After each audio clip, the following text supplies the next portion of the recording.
$15 circuit tester. Not $115, $15 circuit tester. Check this out. This is way more than a test light. You can find a test light for 15 bucks, but it doesn't have the features this does. It has a lighted display to show you what voltage you're dealing with. This tester works good for 6 volts, 12 volt systems, and 24 volt systems for the heavy stuff. This thing can do so much more than a test light. Here's how it works. This thing has 14 feet of cord. It has a probe on the end, just like your test light, to check for power, red display for power, or to check for negative, referred to commonly as ground. See the green light? Negative. What this tester has that a test light doesn't is this switch. This switch allows you to put positive out the end of the probe or negative, which is so useful for checking components. Something else a test light doesn't have is this negative ground lead. Look at there. Negative.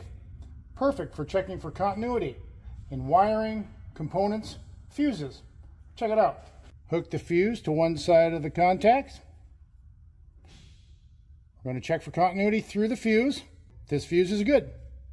Now, let's say you accidentally apply positive where you shouldn't. Don't worry. It has an 8 amp circuit breaker built in so that you can't damage it or components. All right, let's test a few components. We'll use 24 volt components because that's what I got. So, apply the negative. Apply some positive. Woo! Brightness. Same with this blower motor. Hook up your ground. We're going to apply some power. This thing had a bad spot. Let's hope it runs today.